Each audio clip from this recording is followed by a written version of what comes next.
in-game esports South Asia Cup Dota 2 Championship.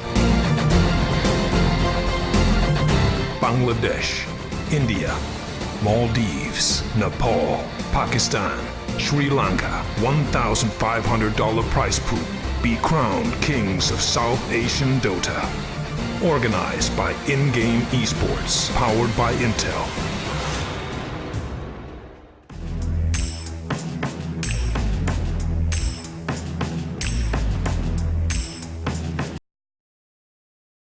To day 2 of the in-game esports South Asia Cup online. I'm your caster Nightblade, and with me is Darkro. Hi Abdul. So today we actually have quite a few exciting games lined up for you today as well. So it's going to be Recreational Hazard taking on Global Esports. It's going to be a very intense match. But before that, this is day 2 of the group stages. So right now, yesterday we saw 2 games where we saw Mamba taking on My Revenge. And My Revenge actually had a really good start in that initial first game, but then Mamba managing to get the comeback out of the mistakes made by My Revenge. And the second game, I believe, was Blackout going up against Portal Esports, and then initially looked a bit shaky for Portal, but then like Leshrac was very strong, got a few towers, but in the end they had the better draft on Portal and they just won the game off of that. Yeah, and it's actually great to see, gameplay like that. And so far, we are going to be expecting that level of, probably even higher level of play in today's game. So that's going to be very exciting to see. So with that, we do have the point standings for Group A. So Global Esports currently with 1 game play, they've won their game. Recreational Hazard has also won their game. So each team will be playing up to a total of 3 games against each team that is there in their groups. And the 2 teams with the highest win points will be going on into the next stage, the playoffs. So right now it's going to be, I think this will be the deciding match for sure between Recreational Hazards and Global Esports. It's going to be very important because you want to be seated at the top.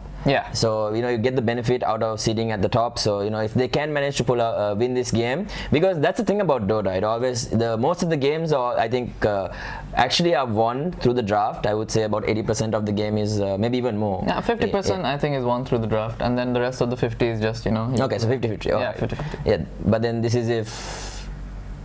No, I'm okay. So 50-50, the draft is still super important, and it's the thing about the meta right now, Abdul. I feel like it's pretty open actually. Yeah, I think there's a lot of heroes that are strong, and a lot of heroes that contribute a lot to their roles. Like something like a Grimstroke in the off lane, it provides so many different abilities that are so strong that it's not the role is not weak anymore. Like any hero in the game is strong at some point in the game, no matter what hero it is in the meta anyway.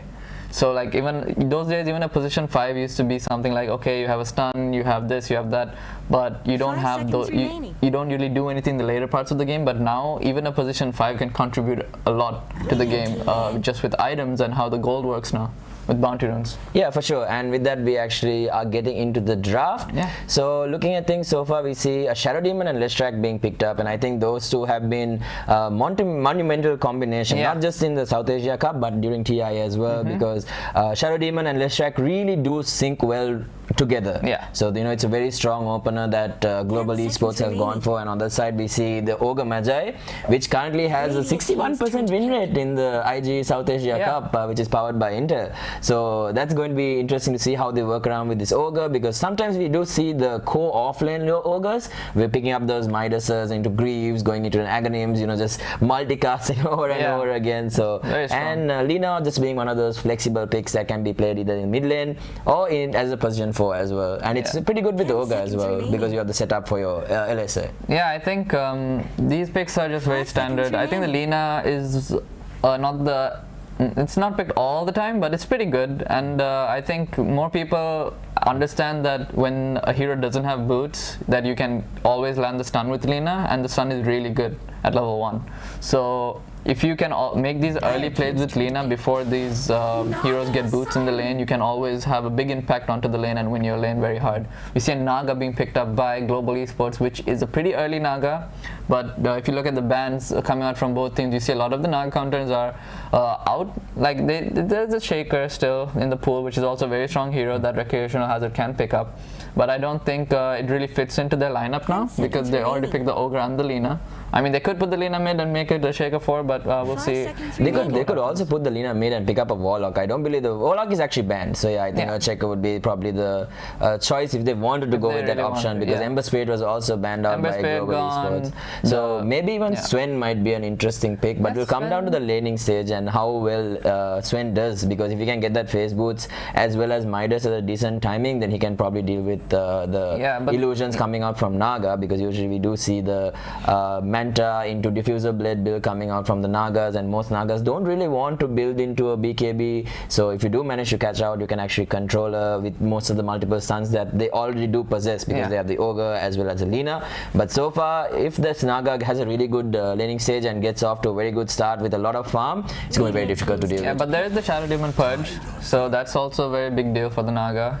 For the Sven. So if you want to pick up the Sven, you have to face against a Shadow Demon Purge, you have to face up against the Diabolic Edict from Leshrac, and there's a lot of control for the Sven, I feel like, if it does get picked up. So they pick up the Jakir, which is another good hero against Naga. So I think they're like picking all these heroes to protect the Naga right now, and this Tidehunter being picked up by Recreational Hazard is okay. I think it's pretty good here. It's very hard in lane against the Jakiro and the Naga. I feel like this Tidehunter is gonna have a really rough time, since the Ogre is probably going to be 4 and the Tidehunter is going to be the offlane right now, it looks like. I think Tidehunter will have a very, very difficult time in this game for sure. We are like not even taking into consideration the Shadow Demon setup, the Jakiro stuns, as well as the magic damage, and Naga Siren just with that, with the Riptide, the passive Riptide, which is it just chunks into you, it removes your armor, it just gives you, if you're a range hero, it gives you more space to just right click away from far away, because Tidehunter once again is not the fastest hero. So looks like they are going to pick up the Death Prophet. Do you think maybe going in for a early, maybe 5-man push strat right now would benefit Recreational Hazard? I don't think they'll go to a 5-man push, but I think they're going for a lot of team fight. Looks like the Titan Ravage with the DPL. Lina has a lot of AoE stuns. The Ogre has a lot of damage if he gets the level, but I think they might use him as a position 5, looks like, in this game because of the Tidehunter. The Lina is a better 4 right now, and they do have the DP, so it's not a mid Lina anymore. So they have a lot of team fight, but the problem is Global Esports have this come at you lineup, so as soon as Naga gets her 2 items, like around 20 minutes, it's going to be very hard to deal with unless the DP has like a decent start, because as the DP has a decent start, she can always clear the Naga illusions pretty easily with her Crypt Swarm and her ultimate. Just, it kind of removes the illusions, and Naga usually, if her illusions die in the fight at like around 20 minutes, then she doesn't really do much in the fight. So if the DP is able to like kill a lot of these Jakiro, the Shadow Demon early in the fight, then the Naga is not really a problem to deal with. So we actually see a last Meepo ban, which is very interesting. I think Meepo would have been a very fast tempo kind of pickup for the Recreational Hazard right now. But other than that, of course, the Meepo was banned out. The Queen of Pain is also being banned this time by Recreational Hazard as the last pick. So just denying a decent amount of burst damage that they could be having on the side of Global Esports, because they can always send the Leshrac, put the Leshrac as a offlaner, or they can always, it's a flexible pick, you can play depending on how the matchup goes, and that will always give you the opportunity to put a separate mid laner into the mix and give you more burst damage. So that's going to be something that they'll always be looking out for. And not only that, but even just taking a look at things right now, I do kind of prefer the Global Esports lineup. It will all come down to how the laning stage goes.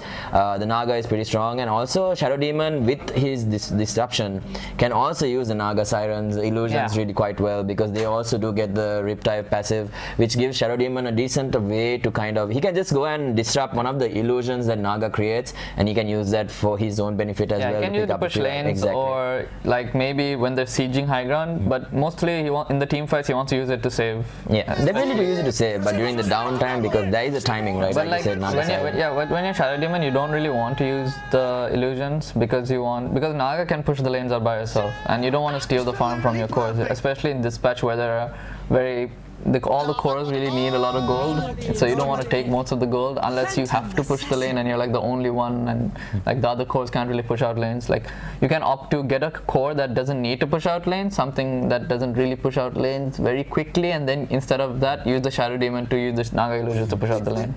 And we see a PA being picked up by Recreational Hazard, which is very decent against the Naga if she gets a good lane. So I don't mind this pick 10 seconds that much remaining. because especially with the BKB in this game, she doesn't really care 5 too much seconds about the remaining. Shadow Demon Purge because of the blink. Because she's just gonna, when she gets purged, she's gonna blink on someone and slow them. So she's all gonna be in range to kind of hit them once or twice and maybe get a crit and kill off the person. But she is going to have a little bit of trouble against the combo in the early game, the disruption into Splitter coming from the Leshrac. So I think if she can survive the early game with a decent amount of farm, she'll be okay.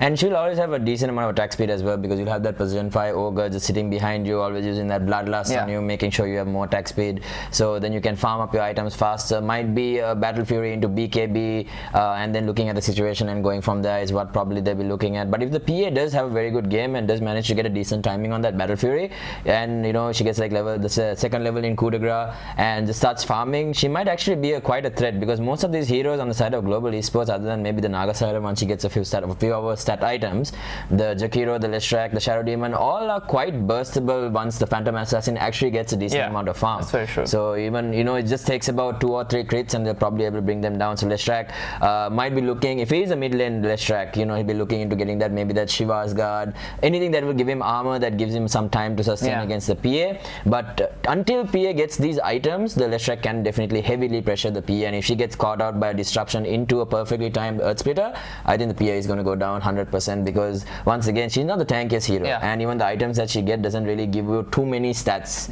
So it's always burst, especially with the control coming out from Jakiro, the Naga Siren song, and there's so much magic burst with the Shadow Demon, and just having the Soul Catcher as well to remove most of your HP if they do manage to land that, and with the amount of burst that you can actually get from the Leshrac, it's going to be quite incredible if they can pull it off. Yeah, but this Omni Knight pick coming from Global Esports pretty smart, because now the PA lane can't do anything. The Omni Knight is just way too strong, and he can deal with this PA lane pretty easily if he knows how to play that lane, especially with any help from the Shadow Demon and Jakiro. You can even send the Omni Knight solo against this, because it's just going to be an ogre hitting you, and you're pretty okay with an ogre hitting you if you're an Omni Knight after you get a few levels. So I think this is a really nice pick coming from Global Esports, and it really rounds up their draft pretty well, because they just want to run at them at some point, and Omni Knight doesn't want to go super late, Naga doesn't want to go super late. So and even the Death Prophet's ultimate is mostly purely physical damage, so even having the GA to kind of help you. But before we get into any more of that, we do have the tournament MVP award, which is going to be the Intel NUC. So as you can see, it has an Intel Core i7 889G. I'm not exactly sure how you pronounce that, but Radeon RX Vega, and most importantly having the duo chip system. Yeah, the system where the Intel card and the Radeon card is all on one chip. So then it's something that it's not usually happens. You don't see it too. That's what makes it so compact, having everything on one chip, and you're able to use this portable device, take it wherever you go. So with that, we also be having a few of these HyperX headset giveaways, the Cloud 2. So there'll be up to 5 headsets being given away. So one is for the Gamer's Choice winner, which where you at home will be voting for your favorite player, and that player will be receiving this HyperX Cloud 2 headset. With that, the best support player, the best character player, and the Unkillable award, which is going to be very interesting to see who it actually goes to. And then obviously the tournament MVP. So the tournament MVP has a chance to stand out to win a lot of prizes. So he gets a chance to get the Intel NUC as well as the Cloud 2 headset. So that is going to be amazing to see. And with that, we're actually getting into the game. And so right now we actually see Recreational Hazard once again. We see this a lot from most of the teams that actually play in the South Asia Cup games. So most of them send either the Dire team sends 4 of their players to the bot lane while the safe lane hides, while the Radiant team does the same thing with their top lane. But this time we actually have the Jakiro sitting in the bot lane with the Naga Siren, who has picked up that initial level in the mirror image. I think she tried to show that she might be going mid or something. That's why she sent them mid. I'm not too sure. Maybe not to let them ward, something like that. So when it looks like the Naga Siren is going to be able to spot out the Ogre as well as the Lina here. So this is going to run around, use a few of those fireworks there. But they're going to try and secure at least 2 boundary runes for each team, as you can see even on the side of Global Esports. Oh, he actually gets a right click. Not sure if he wanted to do that, but now running away is Naga Siren, but actually starting to fight up against the Ogre right now, losing a decent amount of HP. Yeah, she can't really fight up against the Ogre, even though she has a lot of armor. Naga just being naturally a very tanky hero. So she even though you're that tanky, the ogre just has a lot of more HP and armor than you, so you don't really fight up against that. It's fine. She didn't really lose that much HP, so she's not even gonna probably lose any regen from that. So unfortunately, the DP actually missing her block there. So the initial wave advantage is going to be for Swifty here on his Leshrac. And usually as a DP, I mean, as any mid laner, you want that wave to be on your side most of the time because it gives you the high ground advantage and it makes it easier for you to trade. But right now, they just seem to be focusing on getting the last hits. Nice splitter there to just secure those range creeps, because the first two initial range creeps are actually so important. We even see invokers going so far as to sunstrike the range creeps to make sure that they get it, because the levels are going to be super important, and just missing that one range creep can either win you your lane or lose your lane. Yeah, as soon as you have a level advantage in the mid lane, it's like it's very easy to trade and make sure the other mid laner doesn't contest your last hit, so you just your farm just keeps getting more and more the more ahead you are in the lane. So DP right now managing to get at least 2 last hits, but the Leshrac is actually very comfortably sitting at 5, missing that one range creep, but at least she gets the experience for it.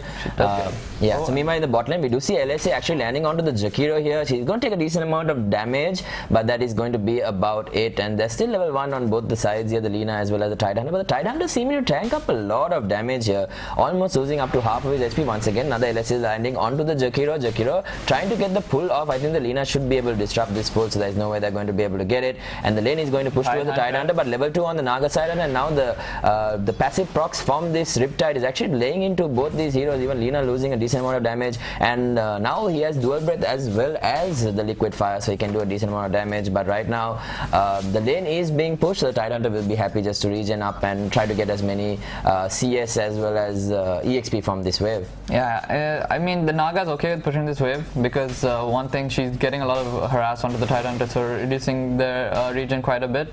But at the same time, she just wants to get last hits. She doesn't really care about killing them too much as well. So all she wants is to stay safe, get as many last hits as she can. And if she pushes the lane, she might go to the jungle and farm the big camp that's near the safe lane. So she wants to just push out that lane and farm as much as she can, even in the jungle. But even the Omni-Knight right now, it seems to be having quite a decent time against the PA, and I think that was expected because the Omni-Knight was a pretty good pick. So we see the Ogre as well as the Shadow Demon just shedding a bit of HP here. The Shadow Demon actually coming out decently on top, so it looks like they previously actually managed to burn out most of this Ogre's regen, and now he's popped his magic wand as well. We saw Lina picking up an Invis rune, but I think she's just sitting up in the mid lane right now, waiting for Leshrac to maybe make a mistake.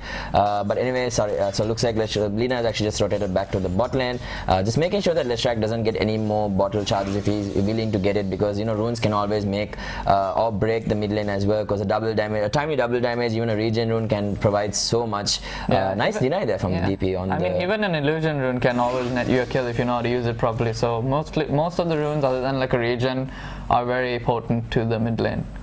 I mean, even regen can help a lot. Yeah, regen can definitely help a lot, especially if you're like a Zeus. Yeah. I mean, that would be very annoying. But right now, just taking a look at the CS, the Naga Siren comfortably sitting at 19 last hits, Leshrac second at 17, and then we have the Omni-Knight at 16 last hits. So far, all 3 cores on the side of Global Esports are actually doing quite well in terms of CS for the moment. But looks like the Jakiro and the Lina are going to go for a few trades here. Lina right-clicking into the Jakiro, but he should be happy enough just being able to back off here. But they're going to manage to stop. They do manage to get the pull, but the Tidehunter has now rotated in to steal a few of these camps. The dual breath comes out once again from the Jakiro. Hopefully the Anchor Smash will actually secure that, but he'll manage to get at least 1 kill. And now start and just right click the Tidehunter a little bit. Another LSA lands, this time onto the Naga Siren. It does have the mirror image if she wants to use it, but looks like they're just going to play it a little bit safe and just back off right now. Naga Siren actually doing a very nice thing and just come by like attaching the dire creeps into the creep camp here, but they're farming that as well on the side of the side of recreational hazard. It's a small mistake there. Just using her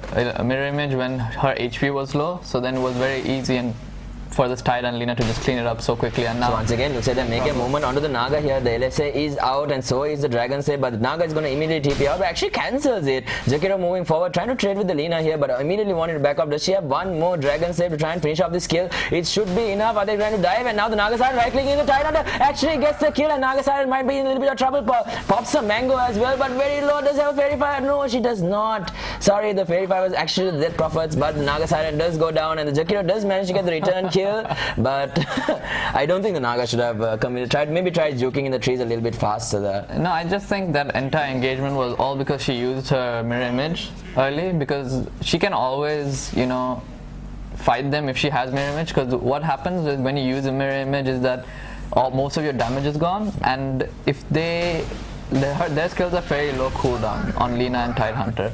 So if she uses mirror image and her mirror image dies, then she has 0 damage and she's pretty susceptible to dying in the lane. That's why the Lina and the Tidehunter started playing aggressive as soon as she used the mirror image, and the mirror image died. But in the end, the Nagas, I mean the Global Esports did come out on top in that engagement. So they're okay. So once again we see a movement onto the Jakiro here. This time I don't think there is any way that this Jakiro is going to make it out, because last time we saw Lina did not have enough mana for the Dragon Slave, trying to give the kill over to the Tidehunter, and he's going to be able to secure it. And the sad part was Naga, we saw her cancelling her TP, so she has to do the walk of shame to the bot lane as well. Meanwhile in the mid lane, looks like they're set up from the Shadow Demon. Here comes the Pulse Nova. Where is the splitter? There it comes, and now the Death Prophet is actually stuck in this corner. What an amazing play coming out from both the Leshrac as well as the Shadow Demon to just keep the Death Prophet stuck in place. I would be pretty angry if that happened to me. Yeah, that's a very unfortunate. I mean, it wasn't unfortunate because I think they set up to try and block the Death Prophet. It's kind of based on luck as well, so it's not super based on luck. If the Shadow Demon was on the low ground, then she would be blocked for sure, but unfortunate for the Death Prophet to be in that position when she did get disrupted. So good, easy kill for the Leshrac. I think this Leshrac's going to be very happy getting a region right after that engagement, so he doesn't really need to go back to base. He just keeps farming the neutrals, and he's going to be full HP, full mana when he comes back to the lane. Yeah, I mean, he already used the region and used the majority to just farm up most of the stacks that were there in that area. I believe the Shadow Demon probably would have stacked that area, and he managed to use his Pulse Nova and most of his mana just to get those, just to basically boost his net worth already. So he's actually pretty strong, because he did manage to kill the Death Prophet as well once with the help of the Shadow Demon, and now the Shadow Demon is sitting in the mid lane just getting a decent amount of levels. And now we see the Omnimai just going to lay it on into the PA right now, losing a decent amount of HP, already dropping down to half, trying to use the Quelling Blade. Sadly, majority of the hits actually connected, and it was just one that was avoided. So just a very unfortunate circumstance, and looks like a nice reward coming out from the Shadow Demon there, getting a decent amount of EXP as well as gold. But the Ogre has placed a pretty nice ward on their shrine top, so that is pretty decent. So whenever the Omni Knight, if he's not missing and he's maybe farming the jungle or something like that, they'll always know where he is, because it's very important to know where this Omni Knight is. Because if you're trying to dive a tower or take a fight, you want to know if he's either in the lane TPing or if he's, when he's TPing exactly. So right now Shadow Demon might actually get caught out here. The dagger comes around the Shadow Demon, and immediate disruption onto the Ogre. Here comes the stun, blinking from the PA, gets one crit, gets a second crit as well. I think this should be a very dead Shadow Demon unless the heat purification actually comes out. Another Shadow Demon is still alive, and here comes the repel as well. Stacks from the Shadow Demon, and the Leshrac haste. Oh, Leshrac haste as well. The PA needs to try and get out. The haste is still available. The Shadow Demon actually ends up staying alive, but the Jakiro does die in the bot lane in the meantime. And now straight away a TP coming out from the Omni Knight. Is he going to be able to make it? No, it does not. And even the ultimate being popped out from the Death Prophet, the haste just running out, but I don't think they'll be able to catch out the Leshrac here. Just as his name implied, he's swift. Oh, he might get the turn. And here comes the stun from the Ogre Magi. He needs to land the split earth, and that should be enough. Just the last stick of the Pulse Nova is going to be enough to bring down the Ogre Magi. He actually maxed lightning in this game, so the lightning just being very effective when you're chasing people. This Leshrac is getting out of control a little bit, and as well as the Naga just happily farming the jungle. They didn't even try to disrupt the Naga farming the jungle, so Naga getting the 3 Wraith Lands and going to the jungle immediately to farm with the treads. And she's just going to be there until 20 minutes, and she's going to get 2 items and finish the game. That's, I guess, what Global Esports really wants. And here's the replay. So this is the jump in, just get those 2 crits, but even with that is actually quite difficult. Just need one more hit onto the Shadow Demon would have been enough, but that purification just in time, it was so close. And then just, they actually had almost 4 stacks on the PA. Meanwhile in the bot lane, they're actually trying to make a goal. The Tidehunter in a little bit of trouble. The macro pile is there as well. Nice rotation coming in from the Leshrac. Once again, they're going to be able to bring down this Tidehunter. Just playing a little bit too far ahead in the lane there. Just forgetting just about how strong Leshrac is right now with the amount of kills and the rotations that he has made, actually making a lot of plays around the map as well. So it's very nice to see the Leshrac. For the 10-minute bounty runs, they're going to smoke up here. Oh, immediately the smoke is actually broken here this time by the Death Prophet. So they should know that the rotation is coming in. Ogre is going to be the one to tank up most of these, and here comes the dual breath into the disruption. But immediately look at the soul siphon damage coming out. The Shadow Demon is going to be the sacrificial ram. Just Delta splitting, making sure that the DP goes after the Shadow Demon, and the Shadow Demon looks like the play that they tried to make to secure these bot bounty runes was just, the DP was just seemed to be in the right place at the right time to break that smoke. So they managed to secure themselves 2 bounty runes, but meanwhile in the top lane they do get another 2, so it's still a 2-for-2 trades in terms of bounty runes, but they do lose the Shadow Demon. It was very heads up play for him to actually split from the Leshrac and run away, so the Death Prophet can't continue chasing anyone. Just they try to get a little bit more because they knew they were ahead in gold and levels on Leshrac. Leshrac is very strong right now, but she has to get this initiation from Shadow Demon. So here we see the setup onto the Tidehunter in the bot lane. So we see the Ice Path straight away into the Macropire and the rotation coming in from the Leshrac. There was a stun from the Lina, but the Tidehunter was actually at half HP the moment he was actually just playing very aggressive, and the Shadow Demon and the Jakiro would have been actually enough to just get that. But either way, it was a very nice rotation coming out from the Leshrac there, just to make sure that the Tidehunter does not make any sort of play. Yeah, this is a lot of space for Naga as well. Even that engagement where they went to get the bounty runes, it's like making the DP do something, and she didn't get much out of it. So she's not pressuring towers, she's not killing people, she's like trying to get the bounty runes and farming, but she's not really pressuring this Naga that's farming the jungle, and she's pretty happy with her farm right now. If you look at the net worth now, we can probably see that the Naga is one of the highest net worths in the game. Yeah, she's second in net worth, and obviously the Leshrac being very high up there since he got so many kills, and Lina going back to the top lane just to make sure the lane is pushed out. This Omni Knight is just gonna be unkillable right now. He's pushing out the lane so far, and he just knows that he's not gonna die. So very interesting enough, actually, we saw the Leshrac actually just farming up those mud golems, and he actually used his the scan, and they actually managed to scan out the Lina, and then immediately we saw a scan follow up coming out from the side of Recreation Hazard, but didn't actually catch anyone. So that's why they thought it was a decent idea to actually pressure this mid T1 with 3 of those heroes. We saw Lina, we saw Death Prophet, as well as Tidehunter, who had rotated to the mid lane to try and get that tower. But the Omni Knight, who has just seemed to be so dominant in this top lane against the PA, has forced her completely out to a completely different side, and he's just taking control of this top area. He's getting so much farm, and once he gets those timing, he's going to just keep sustaining everyone on the side of global esports, and that's going to be very difficult. They're going to try pushing the mid tower again, but Death Prophet only on half mana, so it's going to be a little bit hard if they do want to take the round. Omni Knight has shown up, so now they have to immediately get back, just scared of this Omni Knight, because they can't really do much against this Omni Knight hero right now. He's just very strong, has a lot of levels, and So as you can see, he has 4 levels in Purification, 2 levels in Guardian's Grace, and 2 levels in the Slow as well. He has his Phase Boots picked up, he has a Bracer, he also has the Soul Ring, just to make sure that he has that burst of mana whenever he wants to. And Naga Siren already sitting at the top of the network, just been happily farming around, has the Yasha done as well, should be in the courier. It's actually heading towards the Omni Knight at the moment, who seems to have completed his Yules. Well. So he is actually extremely farmed on the Omni Knight as well. I think the Yules was on the Leshrac, yeah. The Omni Knight has the drums. Yeah.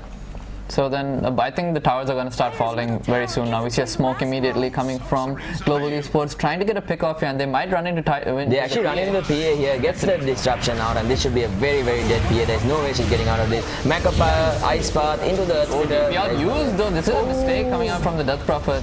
They're just going to run away from this, and DP might transition this into a push, but No, Ravage actually used onto the Omni Knight here, but I don't think that was the play he wanted to make. Even the ones being popped, there is no way they'll chase this Omni Knight. Even the song coming out, they're going to set up for the next bit. They actually have the Leshrac available. They see that's pinging. They want to go on to the Death Prophet. Here comes the Physic Ball. She gets immediately bursts down, even with the help of the Purification. The Tidehunter has no Ravage for a counterplay because he blew it on trying to get the Omni Knight and immediately used up. Does have another split available. Here comes the LSA, actually stops that.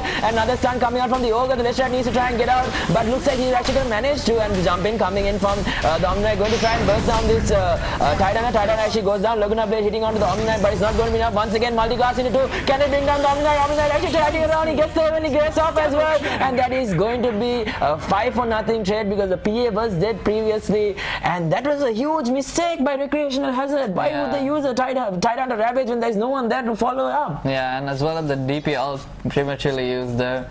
I think they thought they could catch the Leshrac and then while they were killing the PA, but the PA died way too fast for them. to react. I mean, maybe if the Death Prophet, one of the other heroes TP'd before the Death Prophet, like the Ogre or the Lina, then maybe they could have caught someone, because the Death Prophet can't really, she does have her siphon, but I don't think they needed a stun or something to lock them in place. Like maybe Tidehunter Ravage would have been okay, but that would have also been a bit late. I feel like they could have just let the PA die and maybe defended mid lane at least, or pushed out another lane with Exorcism rather than commit to a team fight that they're already lost. Yeah, for sure, and it was a really nice heads-up play from the Shadow Demon to use the Demonic Purge on the Death Prophet so she can't really chase.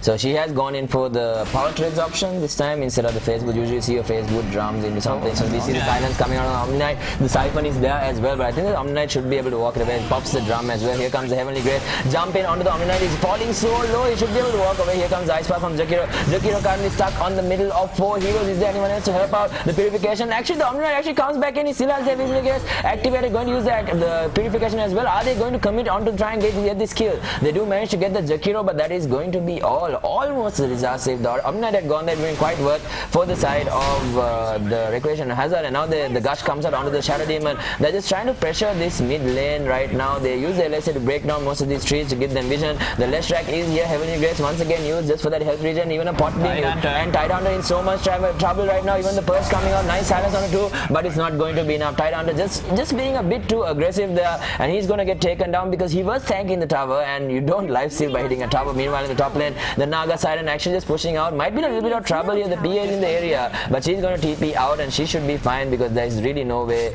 for them to clear most of these illusions right now, because PA only has the Perseverance right now, does not have that Battle Fury. So here's once we said, every time PA gets caught out, there is no way she escapes to set up the Ice Path into Earth Splitter, into so much magic damage from a Leshrac that's already so well done so strong in the game, and nice Demonic Purge there just to control the DP. Ulti being wasted, and then we saw the Ravage being committed onto the Omni-Knight, and there was no follow-up whatsoever. The PA was already dead, the DP was not close enough, the Lina, no one was there to follow up on that Ravage. The song is really good actually. The song from the Naga just knows that everyone is, his team is all there to set up for this Death Prophet kill, and immediately killing her off so her ulti doesn't do too much. She's not that tanky right now, it's not the time, she doesn't have any siphons on anyone, and immediately everyone just dropping very quickly in this engagement. So even here, we actually saw a very nice LSA coming out from the Lina to stop the follow-up stun from the Leshrac. And the multicast actually just hit once, but look at the amount of damage Leshrac took. I'm not sure, the disruption actually stopped the Lina from using that Laguna Blade onto the Leshrac, so that is definitely another positive. They actually used it on the Omni-Knight instead here, and they do not get the kill. So quite a few small plays that go a very, very long way actually happened. They're just taking a look at it once again, so it's great to see a replay system for sure. We might see the Dire team make a move onto the bot lane here.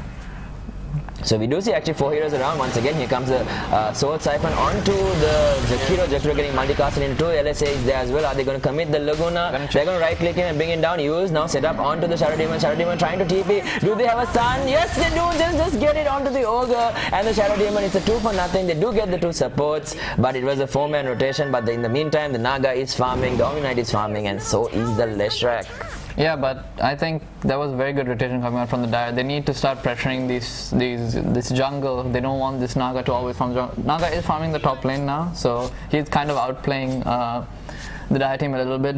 They really want to smoke and kill off this Naga Siren, because the Naga he's just gonna keep farming, and he's gonna be this threat that you won't be able to deal with. Meanwhile, Death Prophet once again using the ulti, they do manage to clear off the illusions coming out from Naga Siren actually quite fast.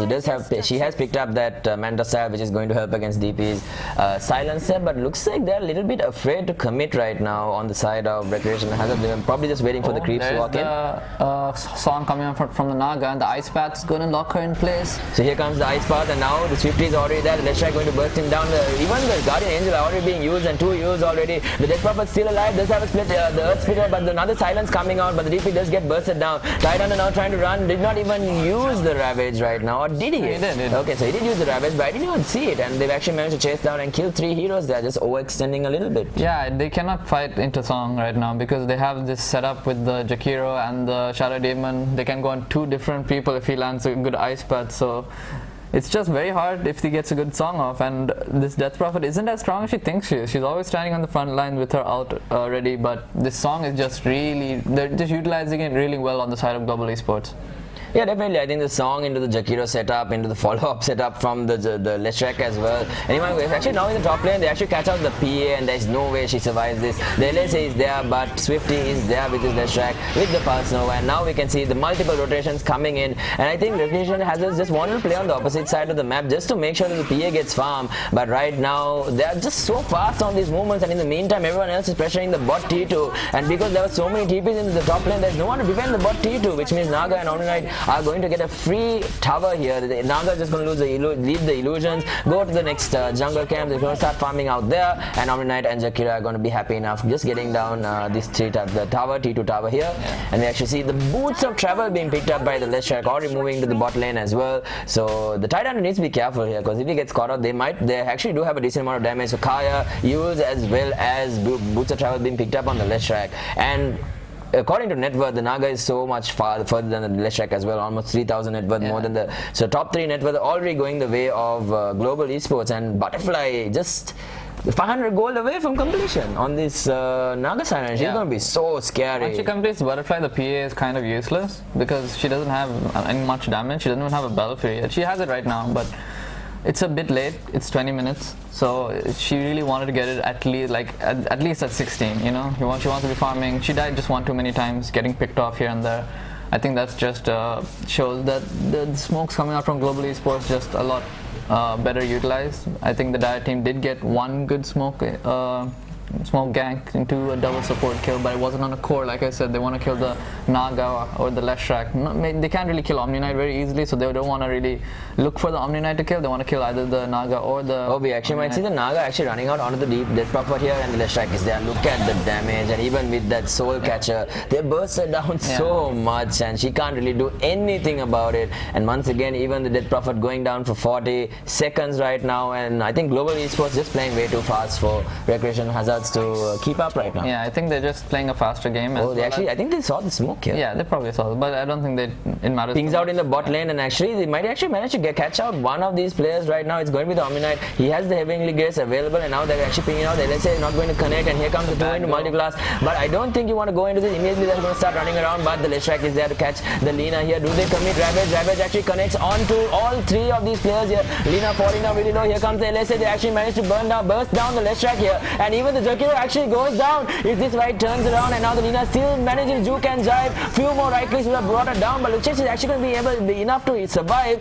juking away. And now the Omni Knight beating into this ogre, and here comes Soul Catcher. He loses so much of his HP. Does manage to bring down one more on the Lina here, but the Omni Knight is chasing the TP. The song is there to cancel it. Oh, immediately that's a double kill going the way of Blizzard. And now can the Naga Silent actually get out of this silence? Is there? Does she have the mantle? Doesn't look like it. She actually does manage to remove it off, and now she's fighting up the Omni Knight. Here comes the GA as well. The Death Prophet now in trouble, trying her best to get out. Soul Siphon onto 2, but the Omni Knight is chasing. They're actually ignoring the Tidehunter as well, and now Death Prophet actually turning her onto the Omni Knight. He does have the Heavenly Grace activated. He does not have the GA anymore, and they do manage to bring him down as well. So that's 3 going down on the side of global esports, and only 2 of them going down on the side of Recreation and Hazards. And what seemed to be a turnaround fight, they were able to kill out the DP, and now Recreation Hazards actually managed to take a positive fight for once. Yeah, I really didn't think that they were going to take a fight like that. Lina playing really well, landing most of her stuns, killing off the Leshrac at the start was a huge deal for them, making sure that that burst damage was not there, so the DP can, you know, really do something in these fights, because the only thing she's weak to right now is the Soul Catcher and the burst damage coming out from the Leshrac. Like the Naga still doesn't I don't think she has she didn't get Diffusal Blade, she went for Butterfly, so she doesn't have anything to chase these heroes with right now.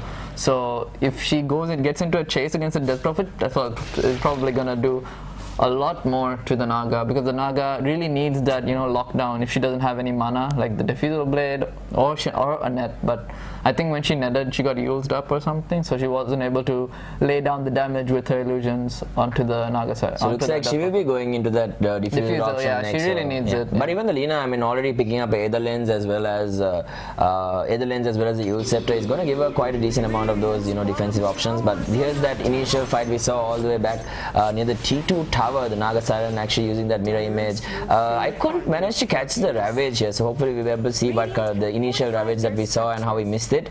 But the Death Prophet, once again, like you said, she shouldn't be frontlining because of all the burst damage that they do have on the side of Global Esports. But so once again, beautiful song, and obviously having just so much setup with this song of the Siren is going to help the so ice much. path, yeah.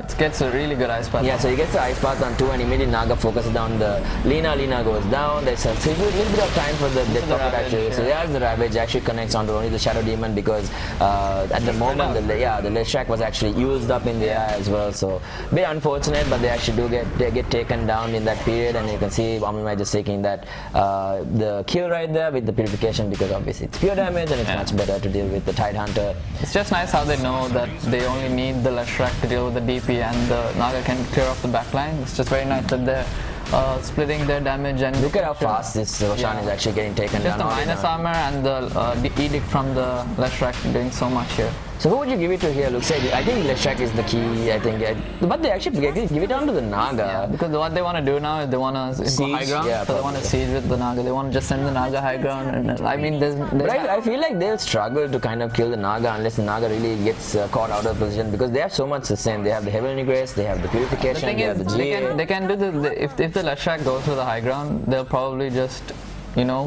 kill him because he doesn't have any defensive items if you look at his items. Oh, and this is the bottom fight. So this is the bottom fight.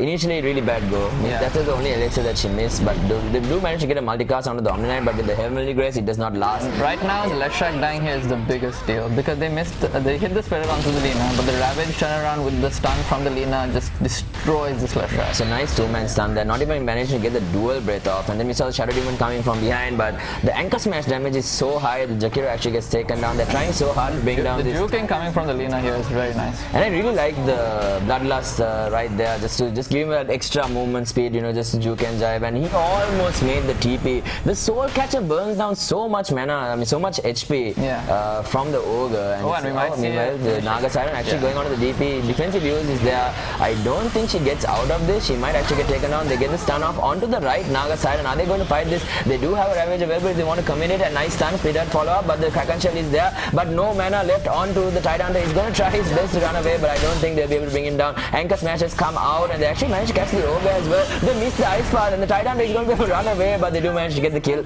onto the Ogre instead. And quite unfortunate there.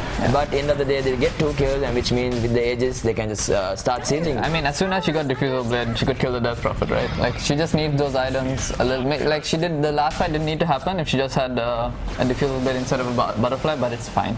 Butterfly, you want to get it against PA as well. You just don't want to die to like 3 crits in a row or something. So I can understand why she went for that as well.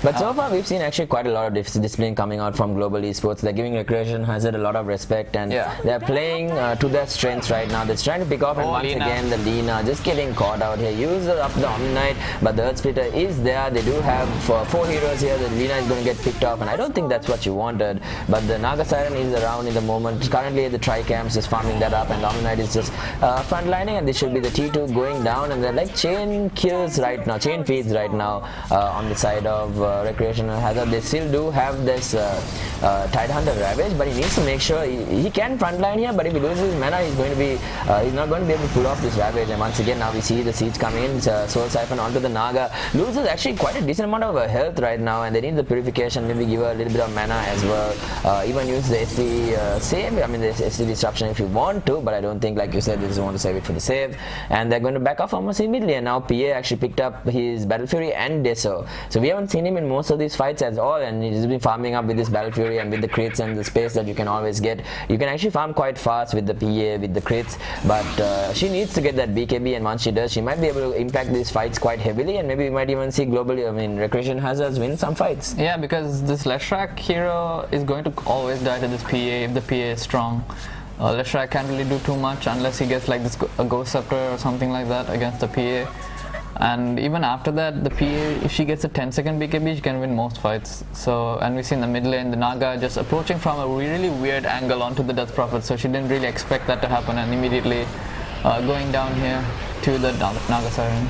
So you can see, I mean, they tried to save the DP, but she just dies because the diffuser blade is there, the net is there, and you don't need to use both on top of each other. You can always use it one after the other and without stacking it both. And the Tidehunter actually losing so much of his mana, and the Ogre actually doing a good job managing to save the Tidehunter. Yeah. Because if they actually managed to get the Tidehunter here, they might have actually decided to go high ground instead, because there is no Ravage available for that timing, or at least try to force a buyback. Because Ravage is super important right now for Recreational Hazards, so to kind of bring back the game. Yeah. But in terms of kills, it's still 21 to 13, but in terms of net worth lead, it's still only a 9k 9K lead. is pretty big in this at this point in the game, because you know the goal distribution on the side of Recreational Hazard is not that good. Like the PA has farm, but she can't use any of the farm because she doesn't have a BKB yet. So like all this farm that PA has, unless she has a BKB, it's not going to be put to use on the side. So we actually see a smoke coming out from Recreational Hazards here. What kind of play are they going to make? They actually need someone to just kind of stay in base and push out these lanes, or this might be a smoke just to get some vision down. You can see the supports, the Ogre just moving around trying to get some vision down. So the PA as well as the rest of the team might be able to at least farm some area of the map. They still have the Aegis in hand for the side of Global Esports. They're going to wait for their timing. So we see the Black Wing being picked up for the Leshrac. It also saw it picked up for the Death Prophet. We just need, I think, PA's BKB is going to be super important how they play that as well. I think they can like just play as defensively as possible, because I think PA is very close to her BKB. She only has 450 gold, I think. Oh, no, 400 gold away from her BKB right now. So if she gets it, then they can take a fight. So right now they have to just stick together, play safe. This PA doesn't need to be really play safe, because she can always she's looking at most of the game she's been playing okay. Just the 2 pickoffs in the mid game is what made her farm really drop, you know. But right now, I mean, we can see Global Esports just looking for their next play right now. But then you be careful, they do have Ravage, everything, and now you can see the Omnite actually running in, the use coming out onto the Lina, but there is a nice stun there to stop him from following up. The Death Prophet actually has used the ultimate, and now there's a song that they might actually try and disengage from this. Just wait for the Death Prophet ultimate to kind of wear off, and then they can just go back in right after that, because Death Prophet ulti is a lot of their source of damage right now. And Tidehunter actually going in, might actually use the Ravage here onto the Naga side and gets used up. Then looks like the Ice Part is also there with the Macapie, and the DP! Oh, actually getting bursted down. The Chinese also activated. Here comes the BKB. The Ravage only onto the Omnite. Can they burst him down? He's silent. Somebody has the Heavenly Grace up. Here comes the Guardian Angel as well, jumping from the PA. Is there anyone that they can catch? The Lechak is fighting up. Can he burst down? The Tidehunter actually managed to bring him down. The next is Ogre. The Ogre actually goes down, and even the Lina has actually fallen. And the buyback coming out from the Shadow Demon. They actually managed to catch out the Death Prophet as well. The spirits come back and heal her back to full, but immediately gets bursted down. And PA is going to be the only survivor on the side of Recreational Hazard. Yeah, she did get her BKB in that fight, but it just wasn't enough. I think they weren't ready, because they had vision in that area, but they just didn't catch out the right people, I feel like, in that fight. Even though the song was down, they didn't focus the right targets. Maybe the Leshrac BKB caught them off guard a little bit, so they weren't able to kill off the Leshrac super fast.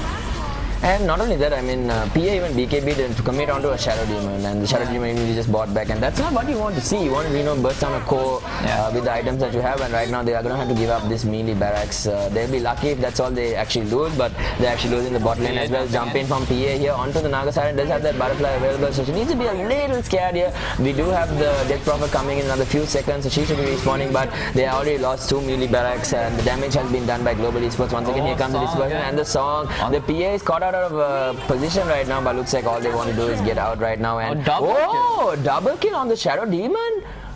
I'm not too sure how that happened. So, and actually the Naga side, might have been the Naga illusions as well, but now BKB having to be used by the Death Prophet just to stay alive, running away from these Naga side on illusions, and now jumping from the PA onto more illusions. They actually managed to find out the real Naga here, but she's actually fighting more images coming out with that Manta style, and immediately GG being called by the side of Recreational Hazard, and that is going to be it. The PA trying to fight, but that's not going to be enough. They're just chasing her around, dancing around and taunting, and they actually, before they even kill her off, the game is over, and I think Global Esports just completely outplaying Recreational Hazard in that game. I think the Leshrac transition into the Naga farm was just way too much for Recreational Hazard to, you know, deal with, because they kept picking off this PA hero that is the only answer, I feel like, for the Naga illusion that they picked up, because the DP was okay, but since the Leshrac had such a good start, the DP couldn't really do anything because she kept getting bursted down in every fight.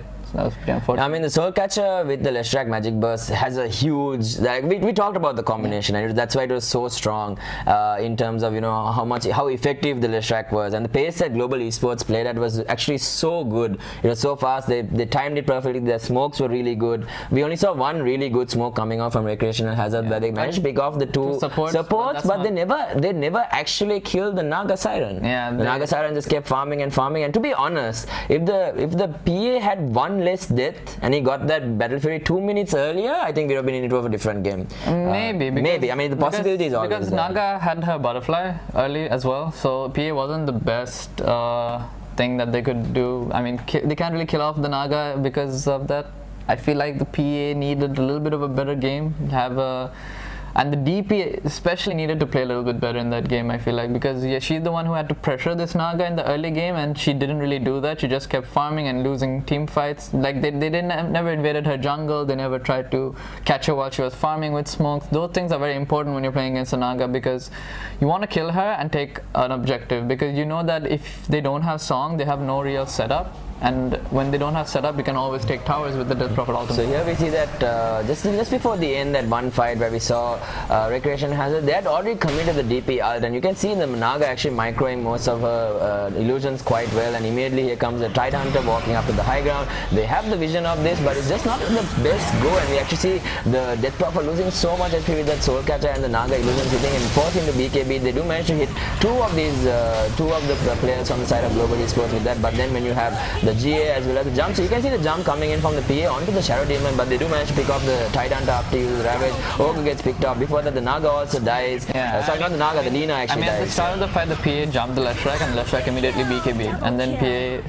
tried to go on the Jakiro, and the Jakiro had Ghost Scepter, and then he went onto the Shadow Demon, so she was just kited the entire fight, and she couldn't really do anything. So really well played by Global Esports to get all these items just to deal with the one threat that can actually beat them in the later parts of the game. Exactly.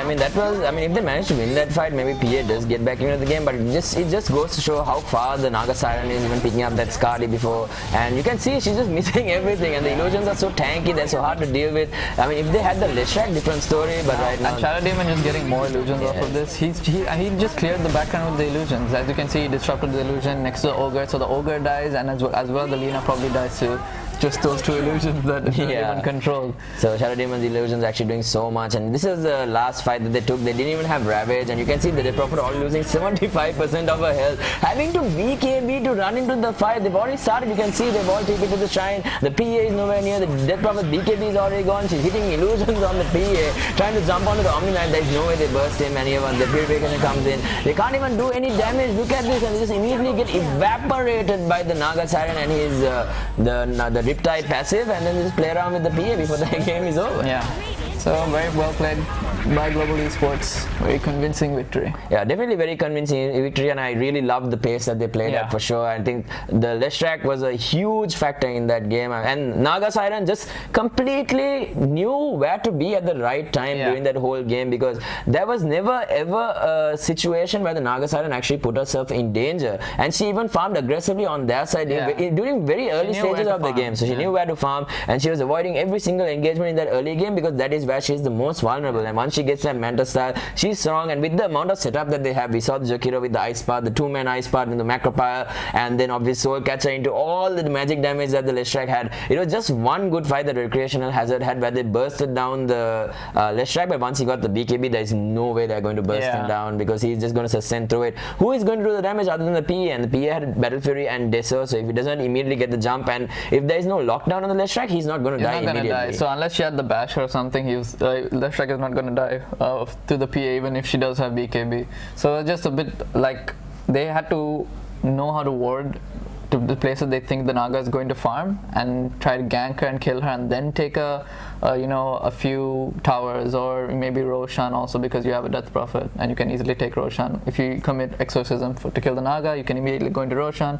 You can get towers after that, and I think just that song is what really messed up the whole lineup coming out from the Dire team. The Recreation Hazard, yeah. So anyway, guys, that was game number 1 for the day. Actually, there was another parallel game going on with this while we were going on. So we do have one more game at 10 o'clock. So stay tuned for the in-game esports South Asia Cup online tournament, obviously powered by Intel. So once again, just taking a look at everything. So here's the point standing before we head off. So global esports, like we said, very important. They're going to basically lead the table for now. They do have one more game to play, so does Recreation Hazard. So 3 cheers for Sweet Revenge, have 2 more games to play, and so do Team Mystics. So anything can happen in terms of who is going to go through into the playoffs. But with that, so we'll be going into a very short break, and then we'll be coming back with the 10 o'clock game.